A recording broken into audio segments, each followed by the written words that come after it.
Headlines आप जान चुके हैं। इस वक्त निगरान वज़ीर-ए-आज़म अनवर हक काकर लाहौर में बीकन हाउस नेशनल यूनिवर्सिटी के तलबा से खिताब कर रहे हैं। The stories of the past nations, history. So these are the three areas which can contribute in making up one's mind. Instead of just wasting my time, or your time for that matter, on delivering this talk, would invite and kick the interactive session, which probably I'm also looking forward, you're also looking forward. So let's jump to the question. Look at them, they're just nodding where we go there. So let's start there. Okay, thank you. Are you going to call me? Alishba Khan Barech, hailing from Noshki, with secondary hometown in Quetta. Our standout achievement includes being the only Pakistani from Balochistan to receive a Cambridge University scholarship after being shortlisted in a global essay competition. Alishba, please join us here for the opening questions. Welcome, Mr. Prime Minister. The students here in this auditorium are among the most privileged students in Pakistan, and against them are millions of marginalized children who don't have access to education. What do you think, against this backdrop, will the government be able to fulfill the aspirations set out in the Pakistan 2025 vision document? First of all, it's such a delight to see you in such an accomplished position. Well, coming straight to the question that what a government can or can't, let's have an honest conversation over here, because I never believe in a clever conversation. From where do government does the function of the service delivery? It collects its taxes and then it spends it. And the third source of the revenue is that if you don't have that, you're going to borrow it from the third multilateral entity or outside from someone to fill in that gap. So what is our cycle and what is happening with us? We have got a target of almost 21,000 billion rupees receivable tax or achievable, which we project that we should achieve that. And the receivables are around 7,000 billion rupees. So the gap is of almost 14,000 billion rupees. So you are living in a neighborhood where you have got a very tough situation with your security, terrorism, so forth, and few other things. Along with that, you have to develop an infrastructure to kick the economic growth and the rest. And then you have to couple it and provide the primary education, higher education to different socio-economic background of the people. The population is around 240 million people. How do you do that? How can you do that? The tax evasion is almost more than 10,000 billion rupees. And this is, I am talking about the documented economy, which by the way is almost 20%, and rest of the 80% is non-documented. So there is a non-documented economy, and there is a documented economy in which you cannot receive taxes. You would definitely lead the questions, whose responsibility is this to collect all these taxes? Of course, it's the government and government's related department, which is FBR in this case. We have not done it. This is not in last 3 months that we have not been able to hit that target. It is a consistent story with all kind of big leaders, small leaders, mid-sized leaders, military dictators, civilian dispensation. This is a constant story. And this is the challenge of governance. Instead of hysterical criticism of different things, if we start having these sort of rational conversations, we would exactly know where we are failing and why we are failing. Whether it is the health services or the educational services, if you want to ensure and spread it out as a nation, as a country, the first and foremost thing is that you develop your taxation system properly. All of us want to live in a Scandinavian ideal world, like the lifestyle in Norway and Denmark and the rest. Their contribution, tax contribution to their GDP is 91%. Ours is 9%. So I want to have a Denmark for contributing 9% as compared to 91%. It can remain in my wish list, but I can't have that. It's painful. It's painful.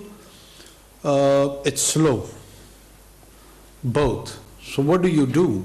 As a caretaker, I can proudly say that after many, many, many years, we are the one in last quarter, we have achieved our tax target.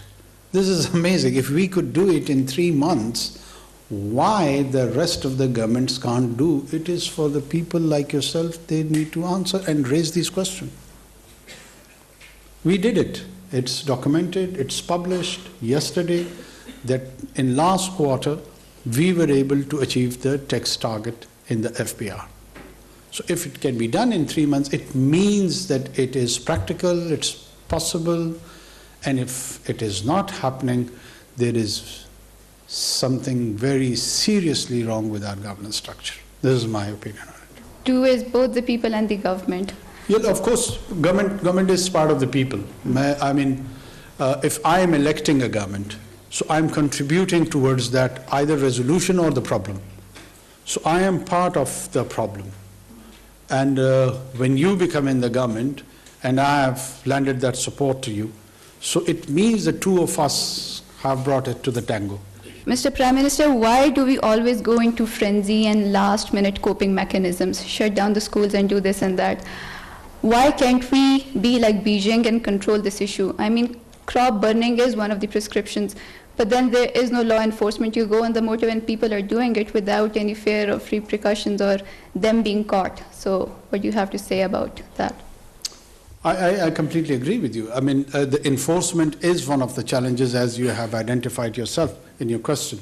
The poor enforcement is part of the problem of the governance in this country. There are laws, they exist, but if he goes and tries to implement and apprehend that man, you would start agitating that his rights are being violated. And there is a group of rights emerge in this country wherever the law enforcement goes for the enforcement. There are occasions on which the law enforcement also are compliant for multiple reasons. Financial mismanagement, few others, political influence, they are there. But on the other hand, society also has a tendency to stop enforcement. So we are living in this milieu. Poor development and capacity building of the law enforcement agencies. Lack of ethos. I mean, if you go and observe your bureaucracy who has to implement, you will be surprised the kind of a value system probably they personally hold. That is appalling, that is shocking, that is disappointing to say the least. We have a structure of a bureaucracy which does not have a sense of identity. That what was the Ottoman Empire? The Janissaries were the most committed group which ensured the structure of the empire. And those Ottomans were able to expand their good or bad agenda till up till Eastern Europe, primarily because of the Janissaries. If you go and see the structure of any nation state, empire, or anywhere in the documented history, there is a structure of the bureau who takes and furthers and forwards the agenda which is linked to that identity. In our case, it's missing. It is unfortunately missing. You don't know who they are enforcing the laws for, or they themselves are pretty much confused.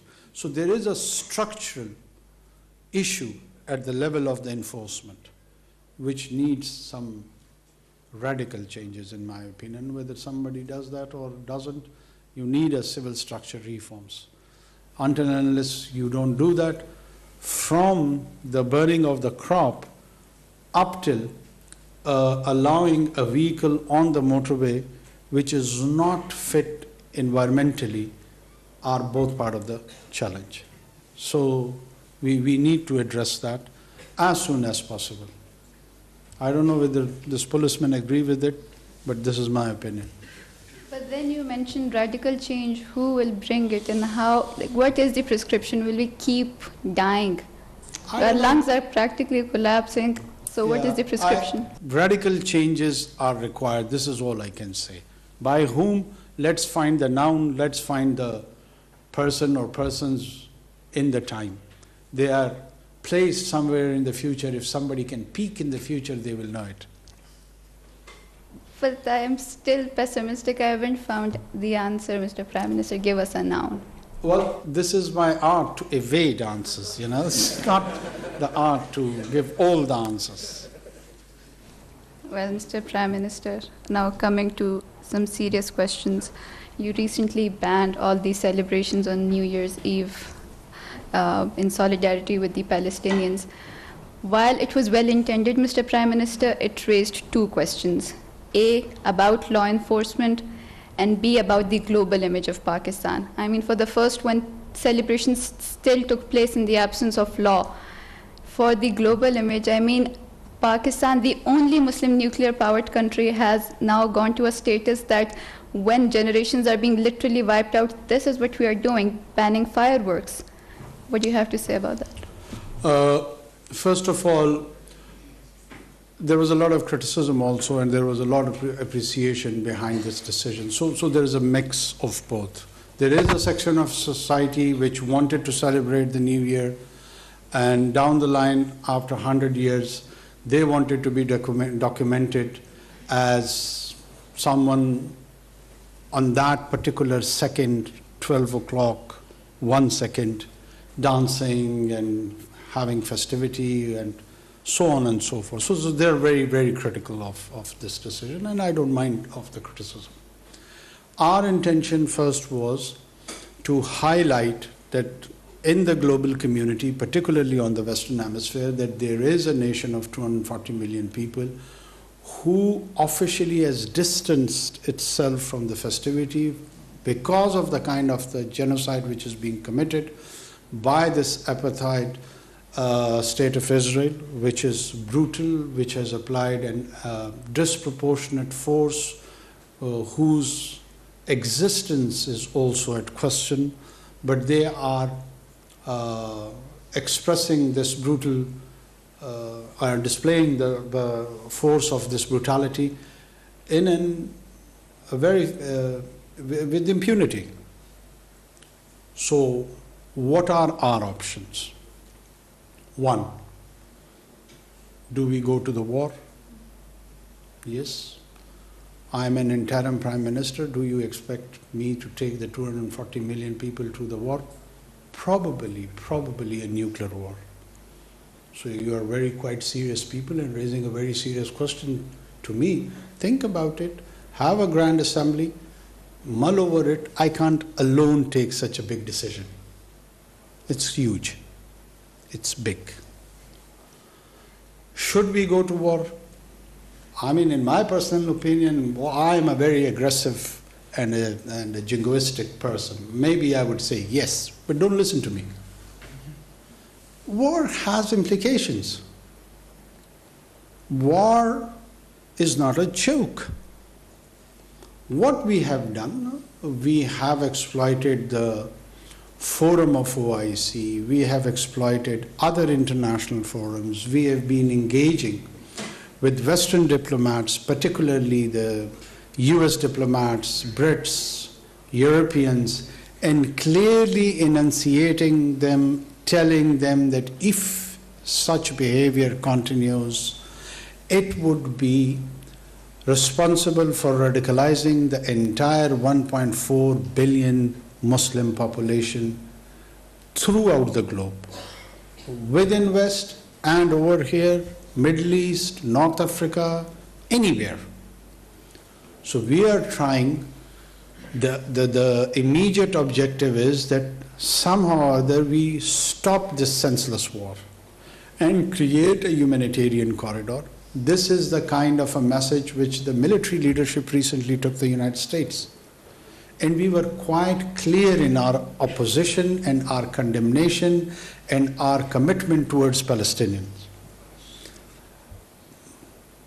Is it wise on this occasion to initiate a war?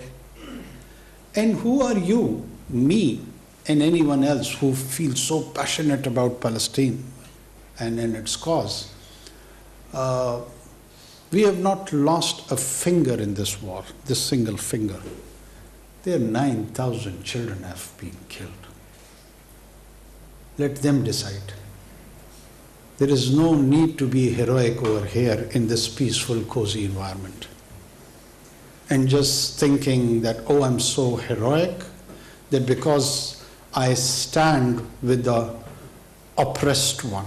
It's very good. It's very good, but they are the one who are suffering, they are the one who are facing.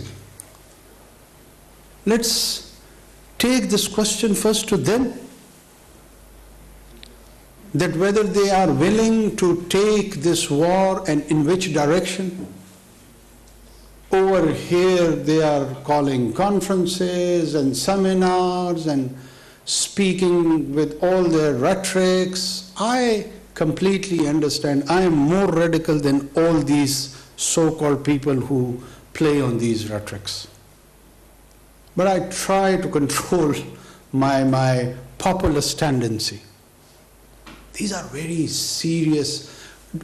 Is there any idea to all of them that what is the situation of Zionism, what is the link to a Judaic religion, how is Palestine already agreed to the historical, 22% of the Palestine to the historical existence of Palestine already. The whole world is talking on the pre-1967 border line with Al-Quds as its present. But here in Lahore or Islamabad, they are addressing the seminars that no, we don't want to accept this and we will never agree to it. Who are you? Have you identified yourself? Who are you? Are you Palestinians? Are you going to reside there?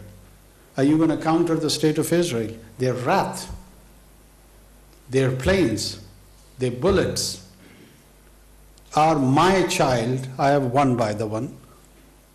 Am I willing to risk his life for this? Or all these who are addressing these conferences? What are their credentials? Primarily it is their right. We should just support them whatever they say. We should be on their side no matter what. Instead of creating a front against the state of Israel, they have started a front against the current government. Wow. Good luck. Great. I get baffled. That what, are you genuinely committed to that cause? Or you just want to abuse me? Go ahead, do it. Am I Netanyahu? And what are the practical suggestions? 1.4 billion Muslims are pondering and thinking about this challenge. I would be only remembered in history for allowing the aerial firing or not, or allowing someone to have a glass of alcohol or not. Let the history judge me. I don't care. I don't care at all. Yes, it was a gesture. The governments, they display small little gestures in their diplomatic communication, so the messages are sent. This message was not for domestic audience, it was more for a global audience. And there was a huge criticism on that account, so let it be. But sir, the criticism, as you rightly pointed out, there can be some justification for that. Why it's mere ceremonial? We could have done something. Like, Why didn't we call out those who are supporting the genocide? They are our allies. Why are we silent and not naming them? the kind of confrontation we have done with Western diplomats, problem is that I am bound by certain laws that I can't make it public. The kind of passionate and full of emotions, and at times, I'll just give you one small example. Few Western diplomats said that Pakistan should have a balanced view of the crisis in the Middle East, as the Israeli children, they have also been killed. So I asked him that, okay, Excellency, can you, in order to address the anger of the Israelis, which according to you also deserves attention. So can you give us a number, how much children do you need to kill so that the Israel anger gets satisfied? 50, 100, 2, 3,000, 2? We just want to have a number. And they were speaking. Of course we do challenge them, confront them, but we cannot make all those things public. For the diplomatic reasons, for the reasons which is known and documented in the statecraft. How do you do statecraft? You don't bring such conversation to the public. And I cannot bring whole of it. I can refer that, well, I had a very strong position vis-a-vis Middle East with diplomats. But I cannot produce it to the public that this is what I have said and these are the sort of replies we have got. No government does that. So why should our government do that?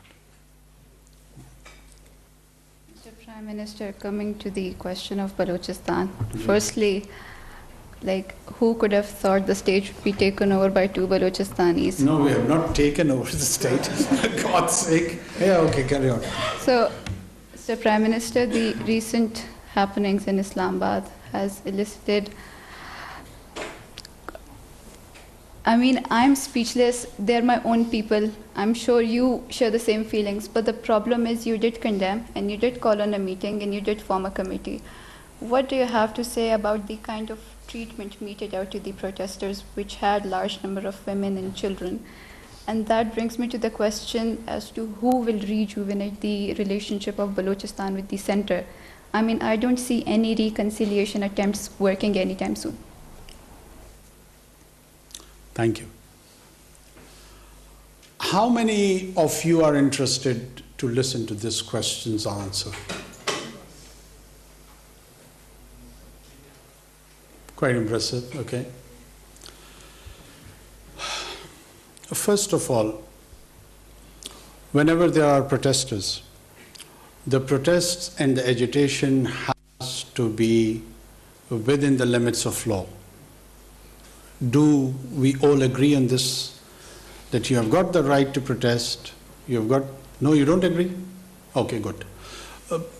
But when you agitate, every government has certain laws, even in democracies, in dictatorship, they have got their own rules and laws, but it has to be demonstrated by the law.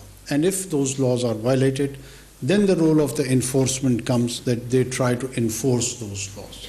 So this is the general understanding and a civic sense in which a political environment operates in any country. So is the case in Pakistan. This water cannon, which is more criticized, or slightly probably more than that, there was a lathi charge also. More than 200 instances I can quote from the European Union where they have used these water cannons to curb, control agitation within those countries. So these are the so-called international best practices. First of all, God forbid, there was not the case that we have shot at children or women, or we have gone to extreme positions. They were the basic tactics of law enforcement, water cannon and others. Because they were stone pelting, which was reported to me, so that stone pelting had to be stopped by someone, by whom? The role of the law enforcement was there to stop them. And after that, they made few arrests, which again is according to the law, their inherent and basic right. And when they were taken to the custody, to different police stations, they were released probably within 48 or 72 hours. Some 30 to 34, which were facing the identity parade, they were the prime suspects for the stone pelting. When they went through that, eventually they have been also released. And still all those women, as we speak here in this hall, they are agitating in front of Islamabad Press Club. That basic right of agitation has been recognized and accepted by the state. What are we doing to them? Why are we being portrayed as followers of pharaohs who have just asked them, don't do the stone pelting? What have we done? I would be interested and I would stand more educated if somebody could tell me that no, you have done the ordered the shooting or any other extreme measures have been taken by the government. We can talk about the Balochistan situation, reconciliation, relation with the center in a very separate mode. I am willing to respond to that. But as far as this specific incident is concerned, don't you know that they are still agitating? The famous lady who's leading that agitation procession, she's there along with her friends. The journalists in Islamabad, they go, they interview them, they record that interview. They are on the digital space, in electronic media. In every hour's news, there is an allotment of time for them. All of you are aware of it. So what have government done?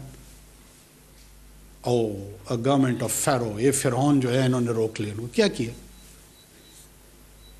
You tell me, what have we done? Water cannon? Please try to understand that there is a government, and when the government faces a challenge tactically in which there is stone pelting or some other forceful things to change that order, the government has to enforce law. You can demand that no, law cannot be enforced. Then it's a jungle. Law has to be enforced, no matter whether somebody likes it or dislikes it. If you have any other question on Balochistan, I'm willing to answer. My name is Hassan Shabir and I'm from the School of Economics. My question is this, that we've had military operations where our soldiers have given their lives to achieve this peace, and our civilians indirectly gave their lives to achieve this peace. And we saw peace for a few years. So why is this sudden increase in attacks, and who's to blame? Is the government in Afghanistan, the Taliban government, to blame, or has our military might failed us, or have the civilian diplomatic talks failed us? Because at the end of the day, it's our own people who die. It's our own brothers and sisters of the soil who die. Thank you so much, sir. Thank you. I think so. This is one of the most pertinent questions I've faced throughout my visits in different universities. Thanks for asking it.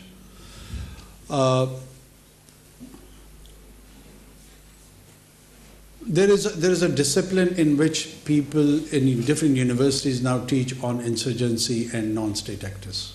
And I would suggest, please, do consult some of the academic work in this area. Usually these insurgencies, they follow certain principles. These non-state actors, they follow some certain principles. One principle is the principality of existence, survivability. This is one of the principles. that their entire strategy revolves around survivability, that how would we survive? Why? Because they always are numerically at a disadvantage. And the states which are fighting them are advantageous as far as the numbers are concerned. Second is the principle of lethality, that if they are more lethal, they will be more receiving attention, they will be more spectacular, and so on and so forth. So this classic TTP run phenomena is following both the principle of survivability and the principle of lethality. The insurgencies at times, they carry on for centuries. We don't understand and appreciate the nature of such wars. I come from a tribal background. There were two tribes. I'm sure there must be Pashtuns amongst you, Salman Khail and Nasser. There are two major Pashtun tribes. They fought for 135 years amongst themselves. So to us, it's not a surprise. We are quite familiar with such situations. When the Jang-e-Jamal was there, were they brothers or they were enemies to each other? And who were they? Who were they trained by? What sort of quality individuals they were? So I don't feel that they are my brothers. I don't. I feel anyone is my brother or sister who's peaceful. The one who reverts to violence loses the right of brotherhood. That is a point which needs to be noted, which needs to be discussed, which needs to be understood. For instance, God forbid, I'm giving a very bad example. One amongst the siblings, one sibling eliminates, kills his brother or sister. How would he be treated by the parents? And even if he's forgiven, he kills another one. And then another one. So what do? You have to be clear on all such strategic angles. I am a staunch Deobandi Pashtun. So what should I do? Make Hakimullah Masood my hero? I have exercised my choice. I am with State of Pakistan. He is not my brother, he is my enemy. And you try to eliminate enemies. Anyone who is challenging in violent terms through organized crime, politically, ethnically, religiously, is the enemy of the state, is the enemy of that social order. You can have all kind of disagreements, but no one can give you the license to kill. No one can give you the right to eliminate the other. So the responsibility of the state is, inshallah, we are ensuring that we have a plan. It is not a challenge that they will prevail on the State of Pakistan. Never. Inshallah. You can be a tahajjud guzar or a very liberal man. That is your choice. But no violence. Yes, Zainab Hamid. Assalamu alaikum, Prime Minister. First of all, a very warm welcome to you, and I think me, myself and everyone else here is honored to be interacting with you here today. I'm going to proceed with my question.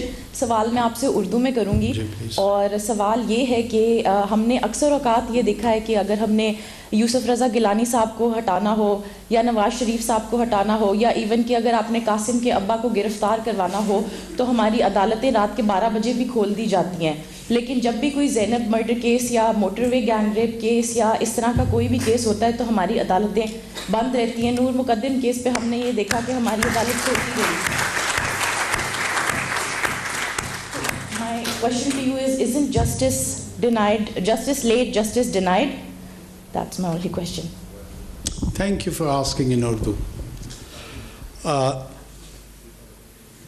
Urdu ज़बान मुझे बड़ी पसंद है ایسا نہیں ہے کہ میں اردو کی ادائیگی میں مجھے کوئی مسئلہ ہے. بہت سارے لوگ یہ سمجھتے ہیں کہ میں اپنی انگریزی دانی چھاڑنا چاہتا ہوں.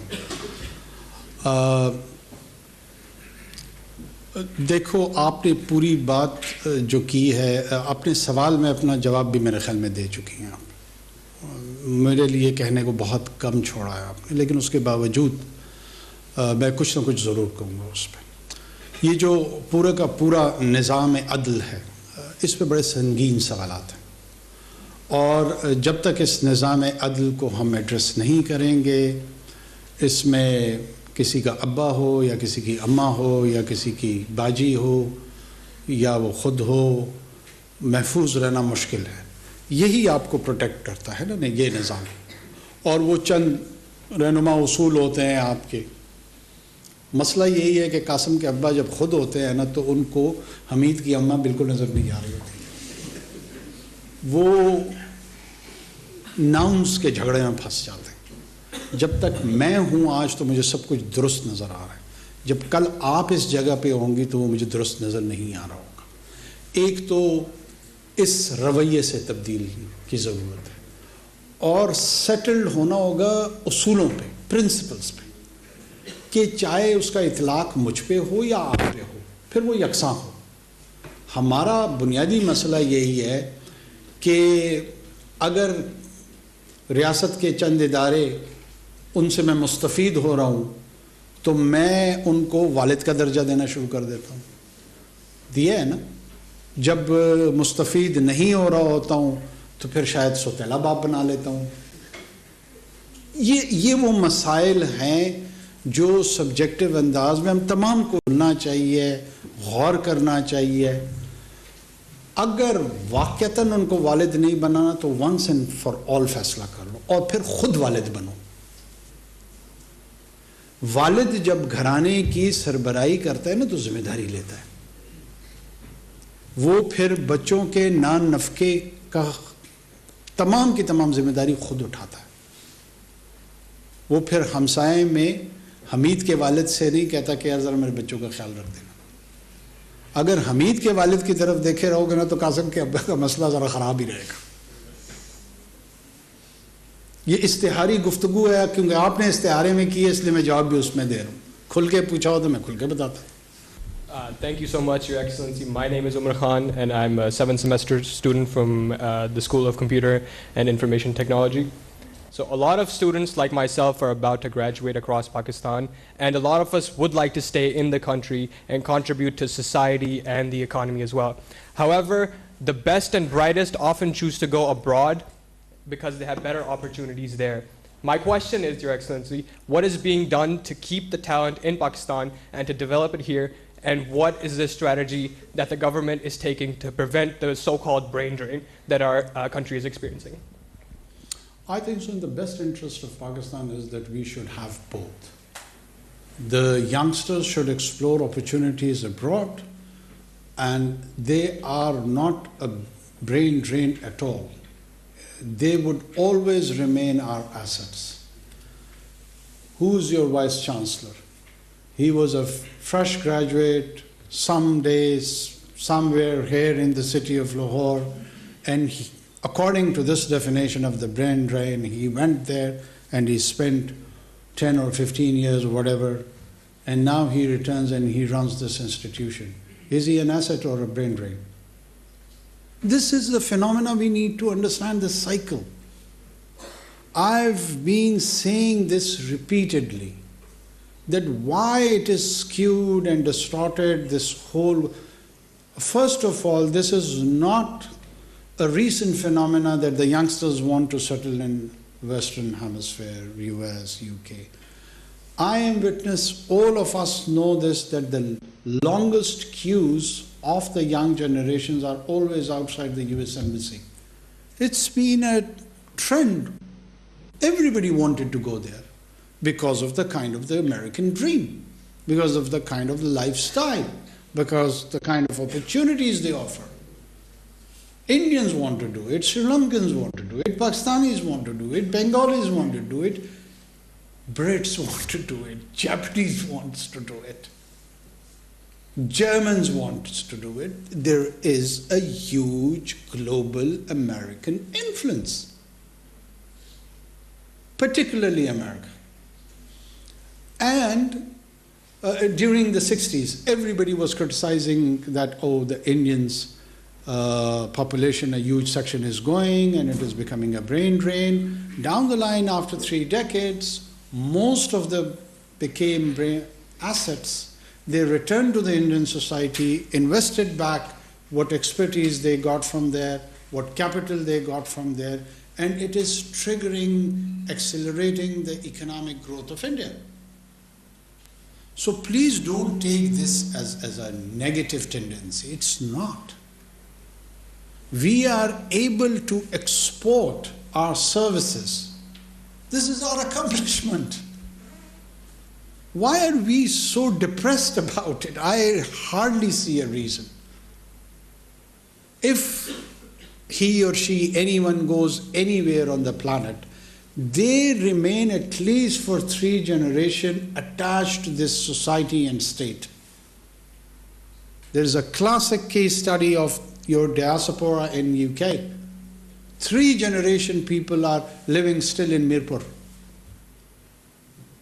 They don't divorce from this structure all the way.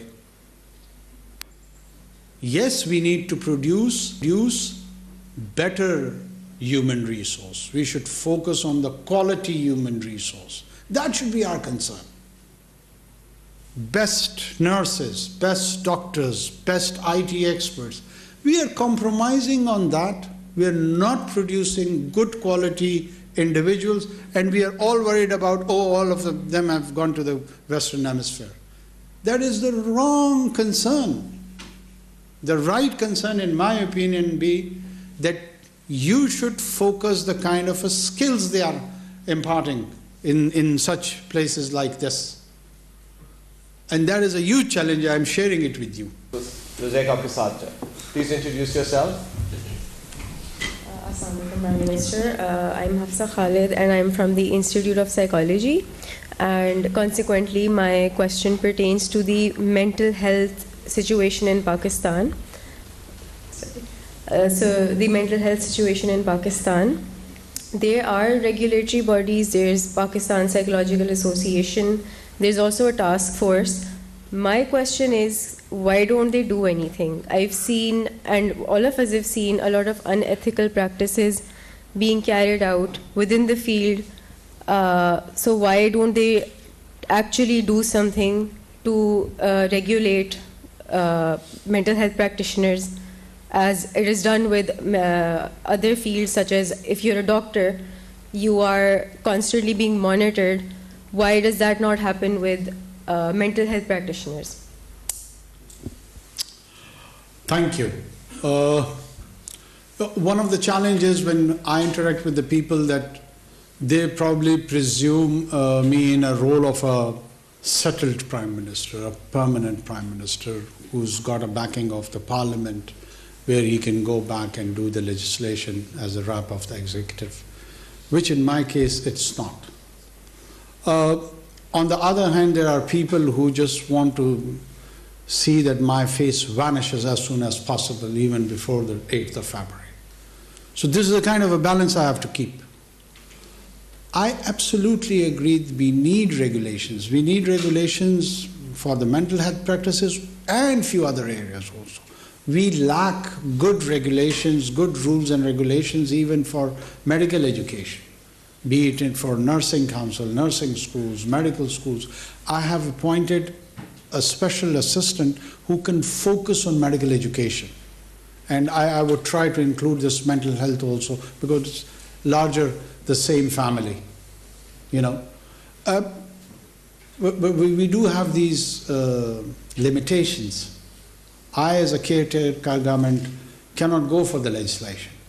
The maximum which we can do and which we are trying to do is develop the drafts, put them in the law department, and once the parliament is there, the draft could be sent to them, the homework would be done, they may take advantage of that. That's all the maximum we can do.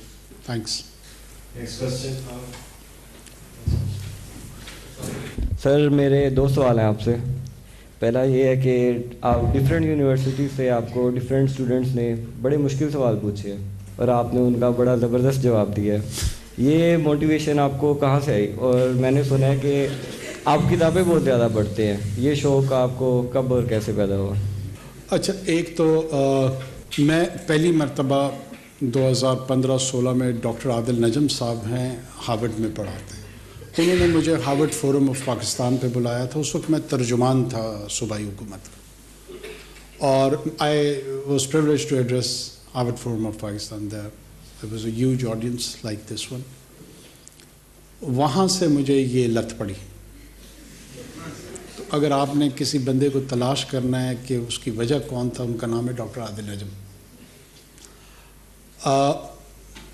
وہ تسلسل چلتا رہا. پھر voice of Balochistan میں we had opportunity to interact with different universities, students. لوگوں کو شاید میری پولیٹیکل جرنی کا یہ حصہ ان کے علم میں نہیں ہے. ہم سیمینارز کنڈکٹ کرتے تھے in Karachi university, Balochistan university, Khuzdar university, Turbat, wide range. اس سے لگ بھگ کئی سالوں سے میرا تسلسل کے ساتھ یہ عمل رہا. اور وہ اچانک میں وزیر اعظم بن گیا. تو میں نے کہا چلو یار وہ کام دوبارہ کرتے ہیں. تو مجھے اس میں پہلے بھی لطف آتا تھا اور اب بھی لطف آتا ہے. آپ جیسے پیارے لوگ مل جاتے ہیں, گپ شپ لگ جاتی ہے, کوئی اندازہ ہوتا ہے کہ یہ فیوچر جنریشن جا کس طرف رہی ہے. اور جہاں کتابوں کو میں کتابیں سجاتا جاتا ہوں, پڑھتا کم ہوں. ویسے ہی میرے متعلق جو ہے نا ایک تاثر بنا دیا گیا کہ میں بہت کتابیں پڑھتا ہوں. کوئی اتنی زیادہ بھی نہیں پڑھتا ہوں, کبھی کبھی پڑھ لیتا ہوں. لیکن آپ لوگوں کو پڑھنی چاہیے اور بہت زیادہ پڑھنی چاہیے. تو اس کو جو ہے نا آپ نیگیٹو پیرائے میں نہ لیں. کتاب پڑھنا جو ہے نا وہ زندگی کا سب سے خوبصورت عمل ہے. آپ دیکھیں نا کہ اللہ نے بھی اپنی بات پہنچانے کے لیے کتاب کو چنا. کتاب کی اہمیت کتنی زیادہ ہے, ورنہ اللہ کسی اور میڈیم اور ذریعے کے ساتھ بھی اپنی بات پہنچا سکتے تھے. وہ قادر ہے ہر چیز پہ, لیکن اپنے لیے بھی انہوں نے کتاب کو چنا. تو کتاب کو مقدم رکھے, اس کا احترام کرے, اس کی عزت کرے, اور اس کے ساتھ مسافر بن کے رہیں, سفر اسی کے ساتھ کریں. Thank you. We're going to take 2 more questions, one from this side. Rida. So my question is, آپ نے شروع میں بات کی تھی کہ a successful nation requires efforts from both sides, the government and the people, because the government is a representation of the people, elected by the people. So my question would be, what incentive does a layman have to change their value system radically, as you put it, rightfully so? What incentive do they have to change their value system when the national structure rewards nepotism, corruption and cruelty? Thank you. نگراں وزیر اعظم Anwar ul Haq Kakar Beaconhouse National University Lahore کے طلباء و طالبات سے گفتگو کر رہے تھے. ان کا کہنا تھا کہ ہمیں اپنے گورننس کے نظام میں بہتری لانا ہوگی.